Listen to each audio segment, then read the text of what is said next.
지금 방송에서 제공하는 투자 정보는 투자 판단에 대한 조언입니다. 방송에서 제공하는 주식의 가치, 가격 상승 및 가격 하락에 대해서는 방송사에서 보장하지 않습니다.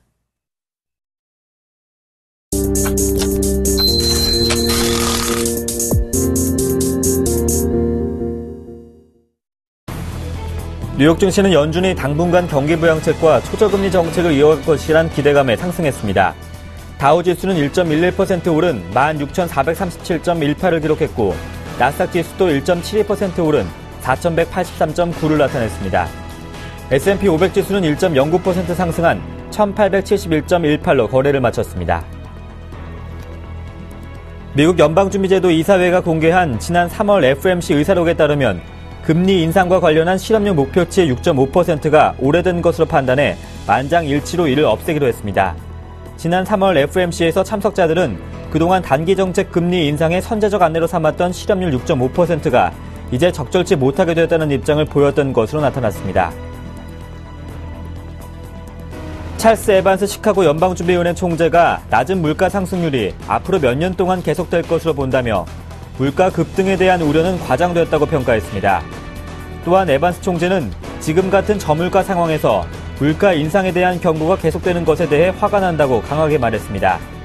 이는 물가가 급등할 가능성이 크기 때문에 미 연방준비제도 이사회가 기준금리를 인상해야 한다는 주장을 정면으로 반박한 것입니다.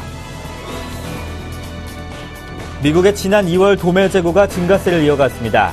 다만 증가폭이 전월 대비 소폭 줄어든 것으로 나타나며 기업들의 향후 경기 전망이 아직 조심스러운 것으로 분석됐습니다. 미 상무부는 지난 2월 도매 재고가 0.5% 증가했다고 발표했습니다. 전문가 예상치와 부합한 수준으로 도매 판매는 0.7% 증가한 것으로 나타났습니다. 유럽 증시가 상승 마감했습니다.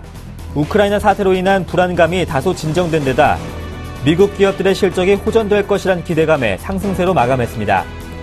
영국 증시는 0.68% 상승했고 프랑스 증시도 0.4% 올랐습니다. 독일 증시도 0.16% 상승 마감했습니다.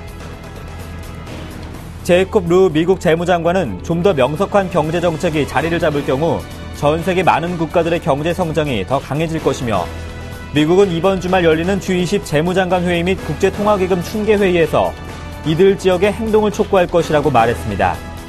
루 장관은 언론과의 인터뷰에서 낮은 수요와 디플레이션 리스크는 유럽 국가들이 크게 경계해야 하는 것이라 생각한다고 말했습니다.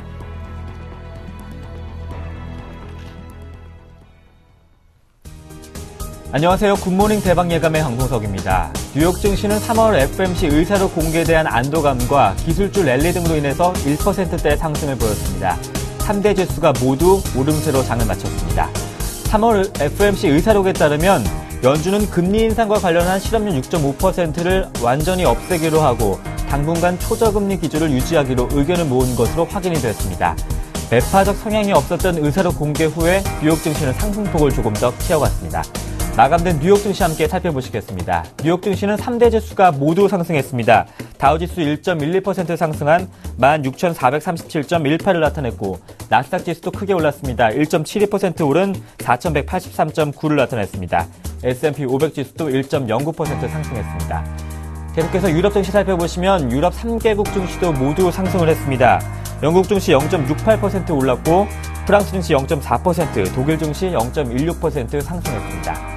한편 국내 증시는 코스피 지수가 4일 연속 상승했지만 2,000선 탈환에는 실패를 했습니다. 원달러 환율이 발목을 잡았는데요. 원화 강세가 수출주에는 타격을 주겠지만 멀리 본다면 외국인이 우리 증시에 대해서 투자를 늘리고 있다는 점은 긍정적으로 볼 수가 있었습니다. 어제 원달러 환율이 1,050원 선이 무너진 1,041원 선에서 마감했습니다. 지난 5년 8개월 만에 최저 수준을 나타냈는데요. 오늘 변동성까지 확인하면서 대응하셔야겠습니다. 옵션 만길입니다. 4월 10일 굿모닝 대박예감 지금 바로 출발합니다.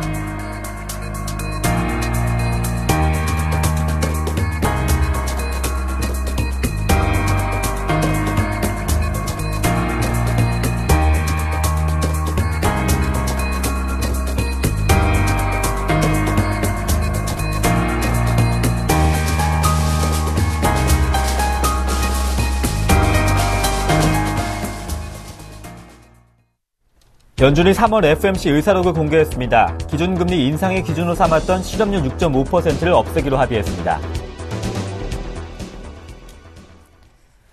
자세한 소식 살펴보겠습니다. 레이크쇼 인베스터스의 이현민 이사님과 함께합니다. 안녕하십니까? 안녕하십니까? 네, 말씀드린 대로 연준이 3월 FOMC 의사록을 공개했습니다. 실업률 6.5%를 완전히 폐지하기로 하고 당분간 초저금리를 유지하기로 결정을 했네요. 그렇습니다. 여러 가지 이제 문제가 좀 풀렸습니다. 네. 그 전체 분위기는 우리가 생각했던 것보다는 상당히 비둘기파적이었고, 네. 그다음에 경기 부양 기조에 따른 이런 내용으로 가져간다는 것을 다시 한번 확인을 했고요. 그다음에 이 considerable time에 대해서도 이제 의문이 풀렸는데요. 네. 이게 이제 얘기가 있었습니다. 얘기가 있었지만 테이퍼링 끝나고 나서 기준금리를 올리기 전까지는 상당 기간을 가져간다. 예. 이렇게 얘기를 했습니다. 그렇지만 이것이 이제 의사록에 공식적으로 활자화되지는 않았고요. 그다음에 6개월 발언도 이것도 풀렸는데요. 이것도 이제 6개월 얘기들 이런 것은 그 의사록과 그 FOMC 회의 때 네. 공개적으로 이거를 콕 집어서 얘기한 점은 없었습니다. 그래서 전반적으로 보면 부양 기조를 좀 확인을 했고, 네. 그다음에 금리 인상 기조에 대해서 시장이 어떻게 반응하는지 이런 부분을 많이 염려했다 이렇게 볼 수가 있겠습니다.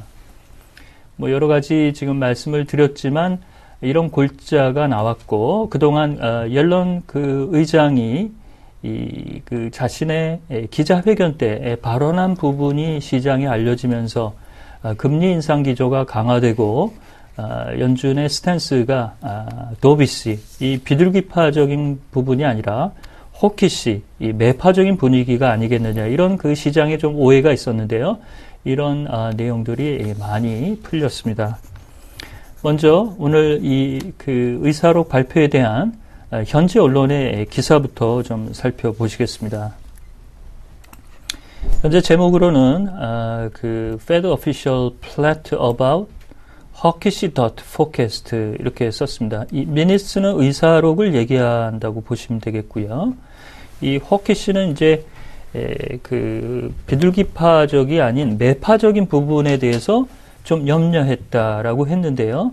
그 염려한 부분은 이 dot 점도표상에 나온 2015년까지 연준의 정책위원들의 그 내용을 규합한 결과 2015년 말에는 1% 정도가 기준금리가 올라갈 것 같고 2016년에는 2.25%가 될 것이다. 이렇게 예상을 했는데요. 이것을 분기 보고서로 발표를 하면서 이것이 시장에 좀 부정적인 영향이 미치지 않느냐라는 부분을 일단 헤드라인으로 로이터에서는 뽑았습니다. 이와 관련해서 오늘 이제 시장의 반응들도 나와 있는데요. 요것은 이제 다른 그 연장선상에서의 기사라고 보시면 되겠습니다. 그 로이터가 설문조사를 했는데요. 주요 이코노미스트의 설문조사에 따르면 연준이 기준금리를 올리는 수준은 at least July 2015, 그러니까 7월 내년 7월이 되기 전까지는 올리지 않을 것이다. 이렇게 봤습니다. 현재 설왕설래가 상당히 많은 부분인데요. 2015년 기준금리 인상은 언제가 될 것이냐, 이것이 봄이 될 것이냐, 아니면 2015년 말로 얘기를 하시는 이 정책위원들도 일부 있는데요. 현재 시장의 분위기는 일단 중반 수준 정도 내지는 요거보다는 조금 더 미뤄질 가능성이 크다라고 얘기를 했습니다. 그 다음에 아주 재미있는 대목은 이 3월 18일과 19일 이틀간의 연준 회의가 열리기 전에 4일날 3월 4일날 화상회의를 가졌다라고 얘기가 나왔습니다. 이 내용은 이 포워드 가이던스, 에반스 룰을 이것을 어떻게 변경할 것인가에 대해서 미리 손발을 좀 맞췄던 부분이라고 볼 수가 있겠는데요. 본부 회의에 그 참석을 못하는 지방의 연은 인사들은 화상 회의를 통해서 이제 회의를 참석을 했고요. 이때 이제 어느 정도 그 중지가 모아졌습니다. 그래서 현재 에반스 룰의 실업률 6.5 이것을 일단 제외하고 질적인 여러 지표들을 취합해서 이 실업률과 고용 수치를 판단하는 근거로 잡겠다 이렇게 얘기가 나왔습니다. 이 의사록만 본다면 시장의 반응보다는 상당히 시장 친화적인 내용이 많이 다뤄졌고 금리 인상의 내용들이 주제로 다뤄졌지만 금리 인상에 대한 시장의 그 부정적인 요소 이런 부분을 상당히 염려했다라고 판단하겠습니다. 네, 미국의 2월 도매 재고가 발표됐습니다. 0.5% 증가세로 시장 예상치에 부합하는 수치를 나타냈더라고요. 그렇습니다. 조금씩 이제 나아지네요. 네. 이 내구재 움직임도 1월보다는 상당히 현재 좀 줄어든 수치고요. 네. 이렇게 줄어든다는 건 그만큼 이제 재고량을 소화할 수 있는 밖에서 수요가 많다고 볼 수가 있겠습니다. 네. 이것은 이제 GDP 수치에도 상당 부분 그 GDP 수치를 읽는 좋은 지표로 활용이 되고 있는데요. 오늘 그 상무부가 발표한 그 자료 내용부터 일단 살펴드리겠습니다. 현재 보시고 있는 자료는 상무부가 발표한 그 내용의 자료로 현재 보시면 되겠는데요. 여기 나와 있습니다. 0.5% 이렇게 오른 것으로 현재 나와 있고요. 1월에는 0.8%가 올랐습니다만 2월에는 재고량이 좀 줄어들었다라고 볼 수가 있겠습니다. 재고량이 줄어드는 가운데 재고량을 늘렸지만 일단 소진이 좀 잘 됐다는 이런 측면으로 좀 볼 수가 있겠고요. 밑에 수치 화면을 좀 들여다보겠습니다. 여기 좀 작은 그 숫자로 나와서 그 핵심만 좀 말씀을 드리겠는데요. 1월은 0.8이었고 2월은 0.5가 올랐습니다. 그 자동차 재고량은 0.5로 빠르게 1월에 2.9 정도까지도 이제 재고량이 남아 있었는데요. 1월에는 0.5 수준으로 증대가 됐습니다. 일단 소진이 좀 잘 됐다라고 볼 수가 있겠고요. 그다음에 여러 부품들의 내용들은 1월에 마이너스 수준에서는 현재 재고를 비축하는 이런 흐름으로 나타나고 있고요. 그다음에 업종별로 보면 케미컬, 화학 분야와 페트롤리움, 정유 분야, 그다음에 그로서리, 채소와 식재료 이런 쪽들은 재고량이 좀 줄었습니다. 그래서 자동차나 여타 부분들, 가구들 이런 쪽은 재고량이 조금씩 증가하고 있지만 그 업계의 환경이 조금 이 혹한 때문에 조금 그 수요나 재고량을 확보하는 데 어려움을 겪었던 이런 그 환경들의 그 업체들은 다소 재고가 현재 준 것으로 파악이 됐습니다. 이와 관련된 기사의 톤을 보시겠습니다. 로이터의 화면인데요. 제목을 보시면 Wholesale Stock Accumulation Slow 이렇게 썼습니다. 재고량의 증가 추이가 조금씩 줄어들고 있다. 이는 잘 이제 소진이 되고 있다라고 썼는데요. To hit growth 이렇게 썼습니다. 뒤쪽은 1분기 경제 성장률과 관련된 내용에 대해서 이제 바라본 수치라고 볼 수가 있겠습니다. 이번 발표된 수치에서 긍정적인 측면은 도매 매출이 1월에는 마이너스 1.8로 마이너스권으로 떨어졌다가 2월에 도매 매출이 0.7% 올라갔습니다. 일단 도매 매출과 관련된 수요와 공급 이런 탄력성이 조금 더 올라가는 수치로 볼 수가 있겠고요. 현재 주요 유통업계, 소매 유통업계의 재고량은 약 5달 조금 더 넘는 수치고요. 도매 재고 수치는 한 달여 조금 넘는 수치로 보겠습니다. 재고량의 현재 그 재고 비축 물량 이런 부분도 1월보다는 조금씩 현재 줄어들고 있다는 점 긍정적이라고 풀이를 하겠습니다. 네, 이번 3월 FOMC 의사록이 공개된 가운데 찰스 에반스 시카고 연은 총재가 한마디 거들었습니다. 연준이 적극적으로 경기 부양책에 맞는 정책을 펼쳐야 된다 이렇게 강조했더라고요.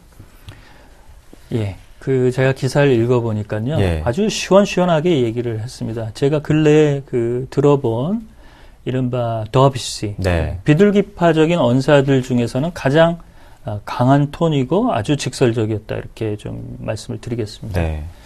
오늘 뉴욕 증시가 3대 지수 모두 1% 넘게 상승을 했고요. 나스닥도 1.7% 아주 좋은 수치가 나왔습니다. 이 FMC 의사로 뿐만 아니라 어제 전해진 이 에반스 총재의 이 발언이 시장에서 다시 회자가 좀 됐는데요. 이 내용들을 살펴드리겠습니다. 먼저 보시는 화면은 이 내용을 보도한 로이터의 화면인데요. 여기 썼습니다. aggressive, 상당히 아주 적극적으로 찰스 에반스 시카고 연은 총재인데요. Still missing on goal. 여전히 목표에 도달하지 못하는 정책적인 기조를 가져가고 있다. 정책이 약하다라고 좀 비난을 했습니다. should be라고 썼죠. 앞으로 아주 강력한 부양 조치를 가져가야 될 것이다 라고 얘기를 했습니다. 이 찰스 에반스 총재는 예로부터 비둘기파 쪽의 리더격 역할을 했고요. 우리가 이제 늘 얘기했던 에반스 룰을 아이디어를 제공한 이런 인사라고 볼 수가 있겠습니다. 제로금리 수준을 최근 5년 내에 계속 끌고 오고 있는데 인플레 목표치 1.3% 정도밖에 물가 수준이 현재 올라오지 못하고 있어서 목표치 2%는 여전히 미달되고 있다라고 얘기를 했습니다. 연준의 정책은 대중에게 쉽게 그리고 이해하기 아주 편하게 이렇게 다가서야 되는데 최근의 움직임은 그렇지 않은 것 같다. 이렇게 조금 비난을 했고요.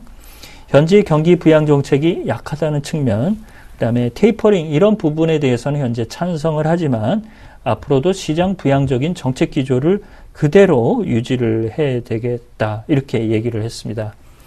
이렇게 보면 올해 의결권은 없지만 외곽에서는 상당히 비둘기파의 리더격인 에반스 총재가 힘을 좀 내고 있다. 이런 부분은 뉴욕 증시에 좀 보탬이 될 수 있을 것으로 풀이를 하겠습니다. 네, 이번엔 유럽적 소식 한번 챙겨보겠습니다. 지난 2년간 구제금융 일정을 밟아온 그리스가 국제시장 복귀를 선언했다고요? 그렇습니다. 이번 주에는 이제 확연히 드러나네요. 네. 미리 이제 선 태핑도 했답니다. 시장 조성이 이제 잘 될 수 있는지 네. 투자가들한테 이제 설문으로 묻는 것이죠. 우리가 이제 계획을 하고 있는데 여기에 참여할 의사가 있느냐 이 내용이 있는데요. 상당히 긍정적인 답변을 얻었다고 합니다. 네. 그래서 그리스가 구제금융 2년, 그 다음에 국채 발행 시장에서는 4년 만에 현재 돌아오는 수순이라고 보겠습니다. 언론 보도 화면을 보시겠는데요. 현재 그림에 나와 있는 이 사람은 야니스 스투라나스, 그리스 재무장관인데요. 지난주에 기자들이 질문들이 있었습니다. 이런 징후들이 포착이 되니까 국채 발행을 타진할 계획이 있느냐라고 얘기를 물었더니 스투라나스 장관은 아직 특별한 계획이나 일정은 나와 있는 게 없다라고 얘기를 했는데요. 일주일 만에 얘기가 조금 바뀌었습니다. 공식적인 언급은 없는데 그리스의 국채 발행 관계자들이 현재 얘기를 좀 하고 있고요. 여기 익사일이라고 썼습니다. 시장에서 어떻게 보면 쫓겨난 상태인데요. 그렇지만 이제 다시 한번 발행을 타진한다라고 볼 수가 있겠고요. 현재 얘기되고 있는 부분은 약 5에서 5.25% 정도로 약 11억 유로 정도를 현재 발행할 계획으로 현재 얘기가 되고 있습니다. 이를 25억 유로까지 올릴 것이고 그다음에 수익률은 이율은 5.3% 이하까지도 현재 바라보고 있다. 이렇게 좀 자신만만한 표현들이 좀 나오고 있다고 판단을 하겠습니다. 이 5에서 5.25 정도는 5년물 국채 수익률로 보시면 되겠고요. 그렇지만 이 기사를 쏜 기자의 톤은 밑으로 갈수록 조금 조심스러운 입장들이 많이 나오고 있는데요. 이는 그리스의 실업률이 여전히 높은 수준을 가져가고 있고 이런 내용들을 잘 봐야 되지 않느냐 이런 좀 조심스러운 입장이 나왔습니다. 그렇지만 IMF도 그리스가 국채 발행 시장으로 복귀하는 것에 대해서 상당히 환영을 하고 있고요. IMF도 성명을 냈습니다. 긴축과 구조조정을 성실히 이행한 그리스가 이제는 성과를 내고 있다. 이렇게 좀 얘기가 나와서 이런 내용들은 유로존 경기 환경에 다소 좀 보탬이 될 수가 있겠고요. 특히 드라기 총재에게는 상당한 큰 힘이 될 것으로 풀이를 하겠습니다. 네, 계속해서 나오고 있는 중국의 GDP 목표치 7.5%를 하회하는 뉴스들이 나오고 있습니다. 이번엔 CNN이 7.5% 하회하는 7.3%로 보고 있다고요. 그렇습니다. JP 모건은 7.2. 네. CNN에서 이제 전체 이코노미스트들을 많이 조사를 했는데 1월과 크게 달라진 점이 없네요. 네. 7.3. 리커창 총리가 현재 미니 부양책을 발표를 했죠. 예. 근데 이게 2분기 때 4월 초에 나왔기 때문에 2분기 경제 성장률을 봐야 될 것으로 보입니다. 시장은 이제 중국과 미국의 1분기 경제 성장률 속보치가 어떻게 나오느냐 이것에 이제 초점이 점점 더 맞춰질 텐데요.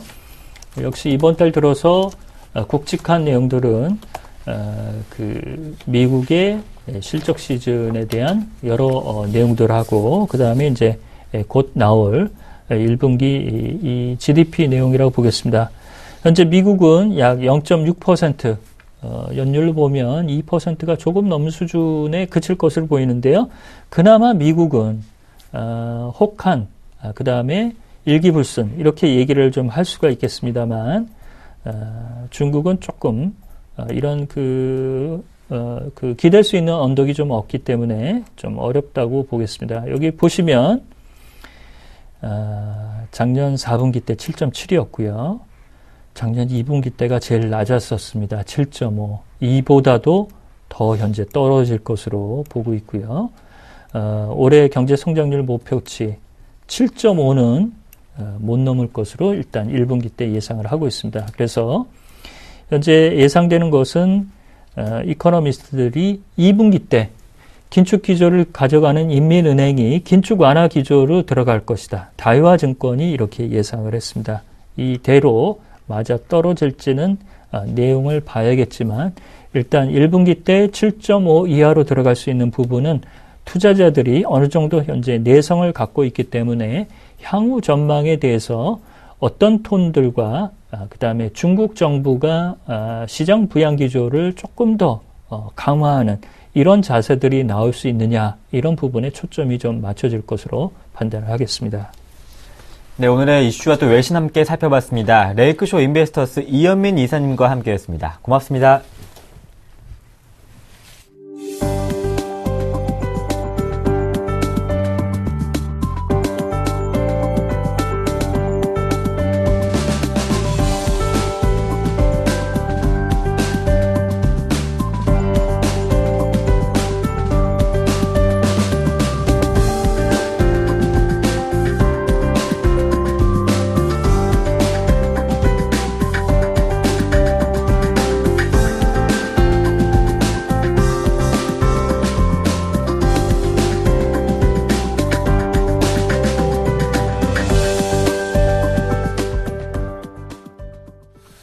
오늘장 전략 시간입니다. YG 인베스트 신기현 대표님과 함께합니다. 안녕하십니까? 네, 안녕하십니까? 오늘장에 미칠 영향 이슈들 한번 살펴보겠습니다. 첫 번째 이슈는 오늘 4월 옵션 만기일입니다. 그 전망에 대해서 살펴보고요. 두 번째는 금융당국의 증권사의 영업용 순자본 비율 규제 완화 소식에 증권주가 일제히 급등했습니다. 자세한 소식 살펴보고요. 마지막으로 중국 경기 부양책 기대감이 고조되면서 철강업종이 수혜주로 떠오르고 있습니다.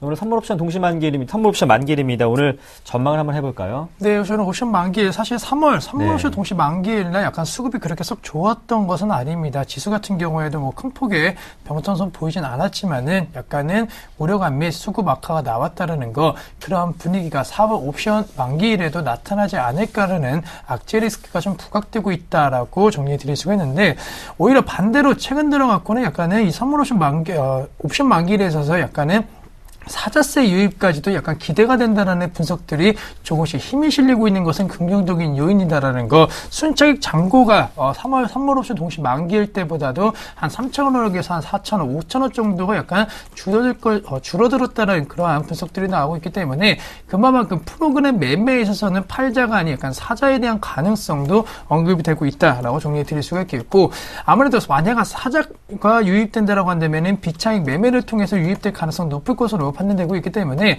약간은 대형주에 대한 매개세도 어느 정도 긍정적일 수 있겠다. 하지만 동시 옵션 만기 같은 경우에는 대형주에 대한 변동성 및 그리고 불확실성이 상당히 높을 것으로 판단되고 있기 때문에 이러한 기대감이 2,000포인트를 이끌어줄 수 있을 것에 대해서는 약간은 의문감이 든다라고 정리 드릴 수가 있겠고, 중소형주에 대한 수급이 얼마만큼 강화되느냐가 상당히 좀 중요할 것으로 판단되고 있습니다. 최근에 코스닥 지수 같은 경우에는 560선에 대한 부담감 작용하였지만은 반대로 550선에 대한 좀 지지 라인은 강하게 작용해 줄 수 있을 것으로 판단되고 있기 때문에 어찌 본다라고 한다면은 이러한 옵션 만기를 기점으로 해서 약간 중소형주에 대한 수급 논리가 개선된다라고 한다면은 555포인트까지의 상승 가능성 한번 코스닥 중심으로 한번 노려볼 수 있지 않을까라고 전망을 해드리도록 하겠습니다.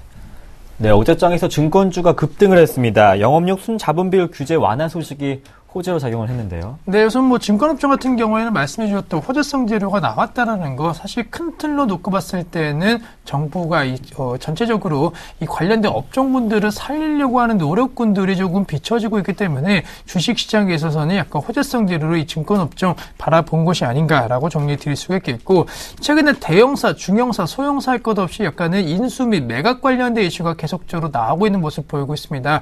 동양증권 같은 경우에는 유한타증권의 매각 어느 정도 완료가 되었고, 우리투자증권이라든가 현대증권 같은 이 대형사들까지도 계속적으로 매각 이슈가 좀 나오고 있다라는 것, 특히나 우리투자증권의 매각이 어느 정도 현실화된다라는 그런 분석에 힘이 실리면서 M&A 관련된 기대감 충분히 작용해 줄 수가 있겠고, 무엇보다도 구조조정과 관련된 그런 이슈가 나오고 있다라는 거, 1분기 실적을 기점으로 해서 턴어라운드가 가능할 것이라는 분석들이 나오고 있습니다. 최근에 여러 가지 증권사에 있어서는 구조조정 및 인력 절감 관련된 여러 가지 좀 이슈가 나오고 있기 때문에 기업 입장에 있어서는 재무구조가 개선될 가능성 높다라는 거, 그리고 지수가 2,000포인트에 대한 저항 라인이 나오고는 있지만은 어쨌든 간에 거래량 중심으로 해서 약간 개선세에 대한 움직임도 좀 나오고 있을 것으로 판단되고 있기 때문에 아직까지 2분기, 3분기 확실히 증권업종에 대한 수익성이 개선된다라고 볼 수는 없겠지만은 그러한 가능성이 조금 언급되고 있다라는 것은 긍정적일 수 있다라는 거, 그리고 최근에 중소형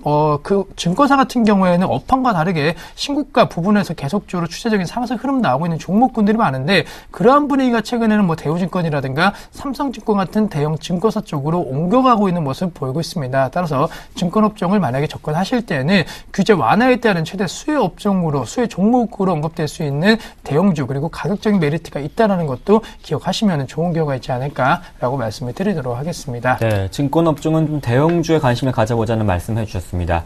어제장에서 중국 수혜주로 다시 한번 떠오르면서 철강업종에 대한 기대감이 다시 한번 커졌습니다. 네, 우선은 중국에 있어서 큰 경기 부양책은 아니지만은 그래도 경기를 살리려고 하는 노력군들이 좀 가셔야 될 것이라는 분석 나오고 있는 상황이고, 무엇보다도 사실은 중국 경제와 관련된 수혜주로서 이 철강 금속 업종이 올랐다라고 볼 수는 있겠지만은 더 큰 이유는 바로 환율에서 찾을 수 있지 않을까라고 말씀드릴 수가 있겠습니다. 사실 원화 강세 수혜주다라고 한다면은 항공이라든가 이런 업종군들을 생각하실 수는 있겠지만은 경기 민감 관련된 업종군들에 있어서는 철강 금속 업종이 가장 수혜, 그리고 가장 실적이나 개선폭이 나올 수 있는 환경이 조성되는 업종군이다라고 정리해 드릴 수가 있겠고, 그렇기 때문에 포스코 중심으로 해서 역시나 1분기 실적에 대한 저점 기대감이 조금 높아지고 있는 모습 보이고 있습니다. 포스코 같은 경우에도 추세적인 대세 하락에 대한 모습이 이제는 완전히 턴 어라운드 되고 있다라는 거, 최근 들어서 특히나 3월달 들어가고 저점이 상당히 좀 빠르게 개선되고 올라가고 있는 모습 추이를 좀 보고 있기 때문에 이러한 기대감은 2분기에 대한 실적 기대치가 어느 정도 높아지고 있다는 것을 그대로 보여주고 있는 것이 아닌가라고 정리해 드릴 수가 있겠고, 철강 금속 관련된 업종군에 있어서 최근에 제품 인상 가능성과 그 가능성이 현실로 조금 나오고 있는 모습 보이고 있습니다. 제품 민삭, 즉 그 말은 공급 과잉과 관련된 우려감이 과거 대비해서 상당히 완화되었다는 점으로 좀 비춰볼 수 있을 것으로 판단되고 있기 때문에 역시나 증권업종과 마찬가지로 철강 금속업종 의미 있는 반등미 그리고 실적에 대한 개선 가능성이 언급되면서 주가 낙폭화돼 있다는 반등 강도가 시장 대비 강하게 나올 수 있다는 거 염두를 하시자라고 말씀을 드리도록 하겠습니다. 네, 코스피 지수 2,000선을 조금 앞둔 가운데 오늘 옵션 만기를 맞았고 또 새로운 총재의 금통위도 있습니다. 오늘장 대응 전략 어떻게 세워볼까요? 네, 우선은 본격적으로 실적 장세 돌입을 하였기 때문에 실적에 따른 차별화 양상은 당연히 나올 수밖에 없지 않을까라고 말씀드릴 수가 있겠고 해외 이슈보다는 이제 국내 이슈에 좀 더 집중되는 전략이 필요할 것으로 판단되고 있습니다. 해외에서 뭐 여러 가지 호재성 재료가 나오든 악재성 재료가 나오든 그러한 분위기는 장 초반만 약간은 좀 우리 시장에 영향을 주고 장 후반으로 갈수록은 국내 이슈에 따라서 시장이 좀 변화되는 양상 지속적으로 최근에 나오고 있기 때문에 그런 양상 오늘 장에서도 좀 이어지지 않을까라고 정리해 드릴 수가 있겠고 중소형주에 대한 수급 개선이 얼마만큼 이루어지느냐가 상당히 좀 중요할 것으로 다시 한번 좀 말씀을 드릴 수가 있겠습니다. 특히나 코스닥 중심부로 해서 외국인이 최근에 약간은 매도세에 움직이고 있다. 하지만 기관까지도 약간은 좀 매도세에 보인다라고 한다면은 중소형주에 대한 우려감이 좀 커질 수는 있을 것으로 판단되고 있기 때문에 외국인과 기관 동반 매도 나오고 있는 이 중소형주에 대한 투자 전략 어떻게 세워야 할지에 대해서 지속적으로 수급 체크를 하셔야 된다라고 정리해 드릴 수가 있겠고 최근 들어서 약간은 중소형주보다는 대형주 중심 방사의 흐름이 약간은 지금 나오고 있다는 거 외국인이 대형주 중심으로 최근에 좀 매수세가 확대되고 있는 모습 보이고 있기 때문에 이러한 매수세가 확대된다라고 한다면은 대형주 장세의 흐름을 예상할 수는 있겠지만은 앞서 말씀드렸던 2,000포인트에 대한 부담감 작용할 수 있다는 거 다시 한번 급격하게 중소형주에 대한 수급 개선 가능성이 높을 것으로 판단되고 있기 때문에 이 점 체크해보자라고 정리해 드릴 수가 있겠고 업종 흐름에 있어서는 약간은 전차군단에 대한 우려감은 좀 커지고 있습니다. 삼성전자 같은 경우에는 140만 원 현대차 같은 경우에는 25만 원에 대한 좀 저항 라인이 생각보다 좀 강하게 나타나고 있고 관련사들에 대한 제품에 대한 판매량 증가 추이가 그렇게 크지 않다라는 점 주가 역시나 이 강한 저항 라인을 뚫을지에 대해서는 약간은 좀 불확실성이 높은 것이 사실이기 때문에 여타 다른 업종군 중심으로 해서 수급이 개선될 가능성이 높다는 측면에 좀 주목을 하시자라고 말씀드리는데 최근에는 뭐 앞서 언급드렸던 증권이라든가 철강 금속 관련 업종군 중심으로 해서 수급이 개선되었는데 앞으로 개선될 가능성이 높은 업종을 꼽는다라고 한다면은 건설 업종을 좀 꼽을 수가 있겠습니다. 최근에 아파트 분양 관련된 성수기돌의 기대감 물론 나오고 있고 수지에 대한 기대감은 과거 대비 그렇게 연초 강하게 나오고 있지는 않지만은 펀더멘탈 대비해서는 지금 주가가 좀 저평가가 나오고 있다라는 분석 나오고 있다라는 거 그리고 삼성물산 같은 종목 쪽에 있어서는 뭐 여러 가지 삼성그룹의 지배구조 변화에 따른 최대 수혜주 및 자산가치주로서 언급되고 있기 때문에 건설업종 단순히 이제는 건설업과의 그런 연관성에서 주가의 방향성이 결정되는 것이 아니고 여타 다른 이슈까지 합해지면서 약간 호재성 재료가 겹치는 종목 쪽에서는 상승 내용이 나올 수 있을 것으로 판단되고 있기 때문에 마찬가지로 낙폭화되어 있다는 반등 강도 1분기 실적 저점에 대한 기대감이 높아진다고 한다면은 과거 2, 3년 건설업종에 대한 어닝 쇼크로 급락 흐름 보였던 거와는 약간은 다른 양상 속에서 주가 흐름 보일 수 있지 않을까라고 전망을 해드리도록 하겠습니다. 네, 오늘장 전략도 함께 살펴봤습니다. YG 인베스트 심기현 대표님과 함께했습니다. 고맙습니다.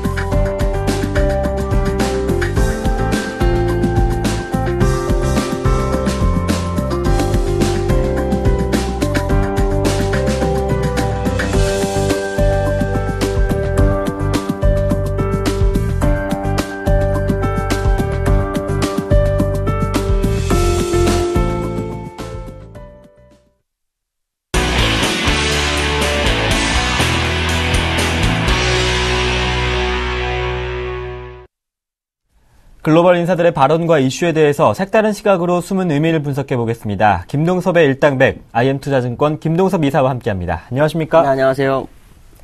네, 먼저 첫 번째 이슈 화면을 통해서 만나보겠습니다. 라운드 1, 레디, 고! 미국 연방준비은행 총재들이 연방준비제도 이사회가 기준금리 인상 계획을 구체적으로 밝힐 것을 잇따라 촉구했습니다. 3월 FMC 의사록 공개됐습니다. 당분간 초저금리를 유지하겠다고 의견을 모은 것으로 확인된 가운데 플러셔, 코처라코타 총재들 매파 비둘기파 할 거 없이 여는 총재들이 계속해서 금리 인상 시기가 명확해야 된다 이렇게 주장을 하고 있습니다. 참 빠르죠. 작년부터 얘기해줬는데 네. 못 알아먹고 이제 와서 그 얘기하면 시장 다 잡아먹고 뭐 하는 짓인지 잘 모르겠습니다. 구체적인 안을 내놓는 게 맞죠. 언제까지 둥국에 가겠습니까? 뭐 시장의 일각에서는 무슨 금리 인상이 뭐 2016년에 4% 된다는 사람도 있고 또 뭐 1% 된다는 사람도 있고 아예 뭐 찰스 에반스 같으면 굉장히 늦게까지 저금리 유지할 거라 이런 얘기하고 도대체 어디다 갖다 맞추냐고요. 이건 말이 안 되는 거거든요. 차라리 개인적 발언을 하지 말던가. 구체적인 내용을 당연히 내야 됩니다. 왜냐하면 그 3월 4일 날 그 화상 통화를 통해서 그 연준 의원들이 만장일치로 결정했다고 하죠. 지금 그 에반스 룰이 6.5%는 인플레이션 2.5%는 믿을 수 없기 때문에 새로운 어떤 지표를 바꿔야 한다는 거, 선제안내 바꿔야 한다는 걸 거의 만장일치로 통과시켰다고 합니다. 근데 그러한 부분들이 사실은 작년 12월에 있었어야 되거든요. 테이퍼링 전에 이 뭐 잘못됐다는 걸 스스로 인정했어야 되는데 인정하지 못하고서 그러니까 제가 볼 때는 이 사람들이 정말 똑똑한 사람인데 자기 자존심에 상처나는 게 싫은 겁니다. 그러니까 연준의 그 위상이 깎이는 게 무서운 거죠. 이거는 근데 사실은 시장 자기들은 12명, 14명 뭐 이렇게밖에 되지 않지만 시장은 수억이잖아요. 그럼 당연히 시장에 맞게 움직였어야 되는데 그러지 못하고 이제 와서 그런 얘기를 한다는 것은 사실 뒤늦은 감은 있죠. 그렇지만 그래도 지금 상황에서 구체적 사항을 생각한다는 것 자체는 굉장히 긍정적으로 봐야 된다. 이러한 부분들이 사실 오늘 밤, 오늘 새벽에 끝난 미국 장을 끌어올린 것이 아닌가 이런 생각이 좀 들고 있고요. 문제는 이제 구체적 방안이 시장에서 납득할 정도가 돼야 되느냐입니다. 이걸 해결할 방법은 따라 한 가지밖에 없죠. 지금 실업률의 문제점만 찾으면 됩니다. 실업률의 문제점이 뭡니까? 구직 포기자를 포기해버리고 나머지를 산출했다는 거죠. 그러니까 구직 포기자들을 포기하지 않은 상태에서 완전 고용률을 선택하면 그게 답이라는 거죠. 문제는 미국 경제 회복에 대한 부분과 완전 고용과의 괴리를 어떻게 메워줄 거냐는 거죠. 왜냐하면 완전 고용하려면 더 시간이 많이 걸려서 장기적으로 가야 되는데 미국 경기가 살아나게 되면 금리 인상을 해야 되는 수밖에 없는 상황이라는 거죠. 이 부분을 조율할 수 있는 상황이 돼야 되고 거기에 맞는 데이터를 내놓지 않으면 연준은 신뢰가 땅으로 떨어집니다. 그러니까 연준은 사실 작년 12월에 테이퍼를 해서는 안 되는 거였거든요. 지금 정도. 이제 테이퍼링을 하면서 뭔가 진행이 됐어야 되는데 제가 계속 3, 4월 아마 작년에 얘기했는데 지금 한 몇 개월 동안 신문을 계속 보면서 시장 상황을 쭉 훑어보신 분들은 아유 3, 4월에 맞았구나라는 생각이 들 겁니다. 왜냐하면 3, 4월에 했으면 ECB도 통화정책을 확실하게 뭐 하나 할 수 있을 거고요. 그러니까 완전히 그 시장을 망쳐놓은 게 지금 FRB입니다. FRB가 각 블록들의 어떤 경기 방식 이런 것들을 확실하게 가져갈 수 있는 기회를 못 준 거죠. 그러니까 ECB도 역시 그걸 못 하고 있는 겁니다. 양적 완화를 OMT를 하고 싶은데 미국이 빨리 테이퍼링하고 금리 인상을 가버리게 되면은 그 효과가 반감될까봐 걱정을 하는 거거든요. 그러니까 이런 부분들에 대한 기회를 너무 많이 사실 미국이 너무 이기적이었다라는 거죠. 그러니까 이런 부분들을 생각한다면 이 이후에는 그러한 실수가 없게 정확한 구체적인 내용을 밝혀야 하는 것은 당연하다는 거죠. 네, 지금 뭐 찰스 플러스라든가 코처 라코타는 이제 비둘기니까 당연히 얘기해야 되는 거예요. 찰스 플러스 같은 사람은 사실 100% 믿으면 안 됩니다. 왜냐하면 저 사람 구체적 안을 내놓으라고 해놓으면서 자기가 하는 말이 뭐냐면 내년도에는 금리 인상을 2%, 내후년도에는 뭐 4%까지 가야 한다. 뭐 이런 얘기를 하는 사람이기 때문에요. 100% 믿지 않아요. 믿을 수가 없죠. 근데 그런 사람들도 사실은 구체안이 나오게 되면 거기에 맞춰서 자기 의견을 피력할 수 있을 것이다. 라는 생각을 해봐야 될 것 같습니다. 네, 지금이라도 구체적인 방안을 생각한다는 것은 긍정적으로 보시면서 구직 포기자를 포함하는 완전 고용률을 선택해야 된다. 이것이 계속 해결 방안이다. 계속해서 강조해주고 계십니다. 한편 찰스 에반스 총재가 말을 했죠. 지금 같은 저물가 상황에서 물가 인상에 대한 경고에 대해서 화가 난다 이렇게 말을 했는데 이사님 어떻게 생각하시는지요? 사실은요. 네. 물가는 제가 드리고 싶은 얘기가, 제가 인플레이션도 안 된다고 했던 게 뭐냐면, 인플레이션의 특징이 과거 데이터를 보면 내려올 때는 잘 내려와서 한동안 이 저물가를 유지하게 돼요.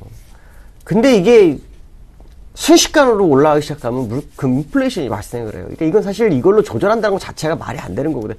물론 뭐 일본이나 이런 때는 이제 장기적으로 이 저물가 상태에 있었기 때문에 그걸 데이터로 뭐 미국이라든가 ECB가 본 입장에서는 위험하다라는 생각을 하거든요. 근데 어느 순간인가 이게 폭발하기 시작하면 정신을 못 차리는 겁니다. 그러니까 사실 그 찰스 에버스처럼 뭐 저물가가 몇 년간 지속이 되기 때문에 금리 인상 시점도 더 늦을 거다라는 기본적인 얘기를 이 이전의 데이터를 보고 한다면 맞죠. 근데 저는 조금 다릅니다. 순식간에 물가가 올라갈 수 있다고 판단합니다. 그러니까 그 부분이 결국에서는 이제 그 시장에 버블이 오면서 나타날 거라고 판단하고 있거든요.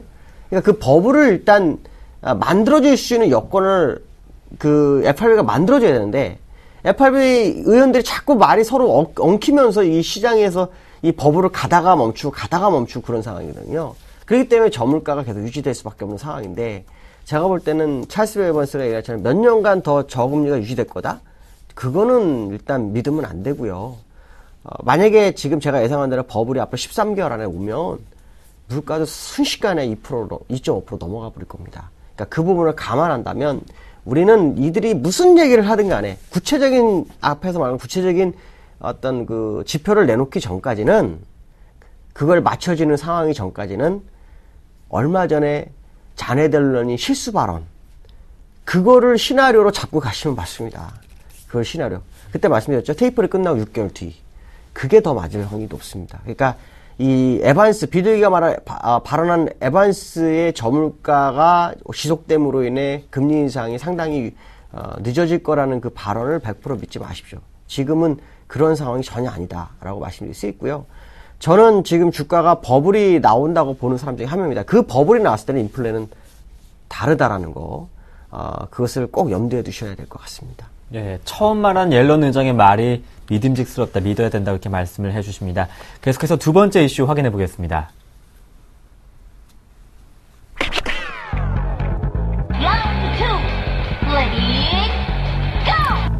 미국 증시를 둘러싼 거품 논란이 한창인 가운데 마켓워치 칼럼니스트는 최근 미국 증시 분위기는 기술주 거품이 절정에 달했던 2000년 3월과는 다르다고 주장했습니다. 네, 그때와 어떻게 다르다 보고 있는지요? 이게 중요한 것은 왜 이런 자꾸 얘기가 나올까? 그러니까 지금 시장에서 주가가 많이 올라서 버블이 오니까 위험하다. 그 사람들은 어떤 포지션을 가지고 있을까요? 생각해 보십시오. 공매도나 하방 베팅을 했겠죠. 그러니까 그런 얘기를 하는 겁니다. 그래서 통계를 내겠죠. 상승하고 1311일째 되면은 급락을 한다든가. 1928년도의 대공황 모습을 보면 지금 차트상으로 2월 말에 급락이 올 거다. 이런 생각을 하는 것처럼 그거에 반대론자들이 생기기 마련입니다. 우리가 볼 때는 아직 아니다. 그래서 어저께도 보시면 1994년부터 2014년까지의 모습을 보면은 조만간 2, 3년 조정 가능성이 보이고, 1900년부터 2014년까지 보면은 이거는 상승 랠리가 계속 지속되는 과정으로 보이고, 사실은 100년 주기를 보는 게 빠르겠습니까? 20년 주기를 보는 게 빠르겠습니까? 더 정확하겠습니까?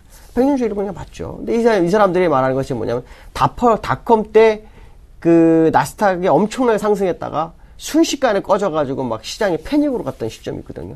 근데 그때 시점과 지금을 이제 비교를 해보는 거죠. 왜냐하면 일단 우리가 미래는 알 수 없지만 과거의 경험치를 확인해 볼 수밖에 없는 상황이라는 거죠. 그 당시의 모습을 보면 IPO, 기업 공개가 엄청나게 많았었다는 거죠. 너도 나도 달렸던. 그래서 뭐 거의 100개 넘게 했었는데 지금은 지수는 올라왔는데도 불구하고 그때 버블처럼 그렇게 IPO를 그렇게 늘리지 않고 있다는 거죠. 그 다음에 IPO 수익률이라는 게 있는데 이거 뭐냐면 시초가를 말하는데 이 수익률도 그 당시 대비로 지금은 반토막 넘게 떨어지고 있는, 뭐 5분의 1 가격 정도에 형성되고 있는 그런 상황이죠. 처음 시작하면 100%로 시작해서 다시 시초가를 맞춰주고 시장이 시작되는데 요즘은 한 20%대에서 시작된다는 거. 그다음에 중요한 것은 뭐냐면 버블이 날 때는요, 기업의 수익성에 상관없이 주가가 막 가는 겁니다. 그러니까 당연히 수익성이 낮다라는 것은 배당이 적죠. 그러니까 배당이 적으면 원래는 우리가 가치 투자할 때는 배당이 좀 높은 거에 투자를 하는 게 정석인데, 버블이 날 때 그 상관없이 막 주가가 뛰는 종목에 가서 일단 그 차익을 보려고 하는 거죠. 근데 그게 지금 굉장히 반토막밖에 안 된다. 그 당시에 수치 대비로 굉장히 적다라는 거. 이런 부분들이라든가, 또 지금 이렇게 버블이 나면은 수익이 하루에도 막 종목들로 막 7%, 8% 하니까 어떻게 됩니까? 저걸 따고 싶거든요. 보통 사람 들고서 막 가는 경향인데, 내 거 들고는 1% 가는데 저쪽에는 하루에 10% 나고 8% 나고 막 이러면 어떻게 합니까? 빨리 팔고 그거 사고 싶죠? 회전율이라고 합니다, 회전율. 그 회전율이 굉장히 높아야 되는데, 버블이라면 지금 굉장히 낮다는 거죠. 또, 버블이 막 나면, 은행, 기업들은 어떤 생각을 하냐면, 야, 이참에 주식을 더 발행해서 시장의 유보율을 높여놓자. 이런 생각을 합니다. 자산을 좀 쌓아놓자. 그래서 주식을 막 발행해갖고 너도 나도 삽니다. 왜? 거품이 나니까 주식을 어떻게 됩니까? 더 갈 거라는 기대치가 있으니까 주식을 발행하게 되면 현재 가격보다 할인 가격으로 발행하잖아요. 그걸 사고 싶은 생각이 들거든요. 그걸 사놓으면 적어도 상장됐을 때 주가가 더 올라가거나 아니면 할인 가격이기 때문에 그 이익을 더 볼 거라는 기대감에 계속해서 그 주식 발행에 많은 사람들이 달려들죠. 그러니까 주식 발행에 성공을 많이 하죠. 근데 지금 주식 발행이 없어요. 그래서 이걸 버블이라고 보겠냐는 거죠. 과거 닷컴 버블로 봤을 때 그 버블과 지금 버블. 제가 볼 때 이거를 쓴 사람들 뉴욕대 교수나 이런 사람들의 어떤 그 논리를 보면 결코 틀리지 않았을 수도 있겠다는 생각을 합니다. 그러니까 제가 볼 땐 버블이 예전 지수 대비로 높았기 때문에 버블이라고 보는 거지만, 제가 보는 버블의 개념은 이거거든요. 바로 이 사람들이 얘기한 것처럼 기본 논조처럼 누구나 다 벌었다. 누구나 벌 수 있다. 그게 마음에 들어가서 누구나 돈을 가지고 와서 주식 투자하는 시점이 버블이라고 저는 봅니다. 그러니까 지금은 버블이라고 얘기하는 사람들, 난 도대체 왜 버블이라고 하는지 정말 모르겠거든요. 그러니까 그 사람들이 말한 것처럼 닷컴 버블과 비교를 한다면 지금은 버블이라고 보기에는 문제가 있다라고 말씀드릴 수 있을 것 같습니다. 네. 누구나 다 돈을 벌었고 또 누구나 다 돈을 투자해서 벌 수 있는 시장이 왔을 때가 버블이라는 김동선 이사님의 관점까지 한번 확인해 봤습니다. 계속해서 마지막 라운드가 이어집니다.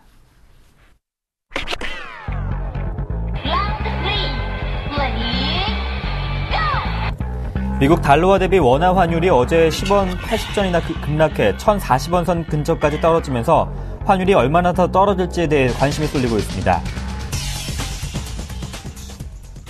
어제 원달러 환율이 1041원 선까지 떨어졌습니다. 5년 8개월 만에 가장 낮은 수준인데 13거래일 동안 40원이나 급락했더라고요. 이 환율의 강세는 우리가 이제 경제학적으로 보면 그런 생각을 합니다. 수출 기업이 굉장히 어려울 수 있겠다. 근데 이제 원래 환율이라는 것은 아마 경제학 원론을 공부하신 분들 경제학 공부하신 분들 아시겠지만, 환율과 경제는 같이 가는 겁니다, 원래. 근데 우리나라만 반대죠. 그 이유는 이제 외국인들이 우리나라 시장을 주도하기 때문에 그들이 환전하는 과정 속에서 나타난 현상이 왔습니다. 그래서 만약에 주가를 올리지 않고, 그러니까 주가를 올릴 때 외국인들이 들어와서 올리면서 환율이 떨어지는 거는, 이거는 인위적으로 외국인들이 들어오는 과정 속에 나타나는 거예요. 빨리 지금 한국 시장을 사야 되는데 들어가는 시점에서의 그 변화를 보시면 되는 거고요.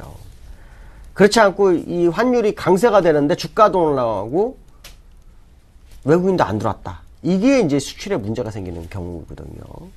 왜냐하면 그때는 이제 수출 기업들이 빨리 어떻게 됩니까? 달러를 환전을 해놔야 손실을 안 본다고 생각해서 팔아서 내려오는 거거든요. 이 두 가지 경제학이 있습니다.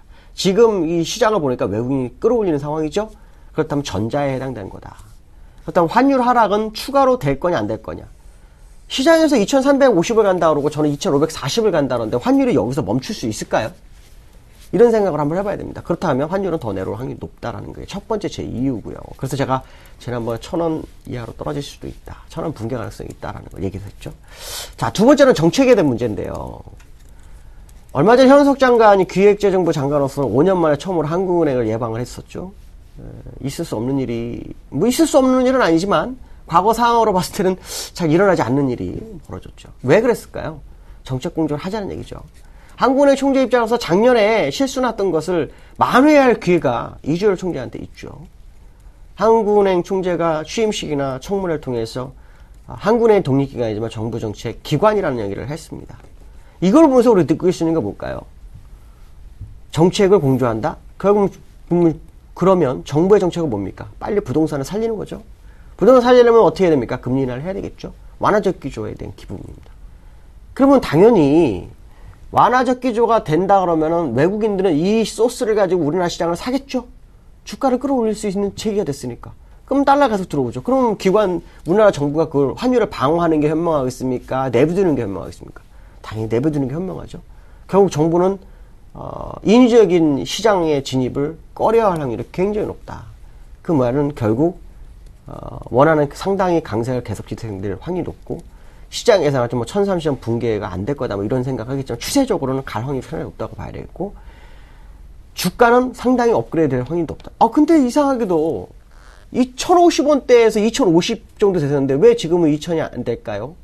그거에 대한 궁금증이 있을 겁니다. 그건 바로 만기 때문에 그렇습니다. 만기 때문에 자기 포지션을 미리 한 달 동안 맞추다 보니까 급등해버리거나 이런 사람은 손실이 가중되거든요. 이런 부분이 시장을 좀 가로막고 있다. 그럼 우리가 어떤 생각을 할 수 있을까요? 4월 한 달이 굉장한 장이 올 수 있겠다. 만기 지나간다면 충분히 상승하겠다. 이런 생각을 해봐야 될 것 같습니다. 네, 외국인 투자자들이 들어오고 있는 분위기, 한은과 또 정부 정책과의 공조 가능성이 더 커진 상황에서 원달러 환율은 조금 더 아래로 갈 수 있다는 말씀까지 한번 들어봤습니다. 지금까지 김동섭 이사님과 함께했습니다. 고맙습니다. 네, 감사합니다. 4월 10일 굿모닝 대박 예감이었습니다. 시청해주신 여러분 고맙습니다.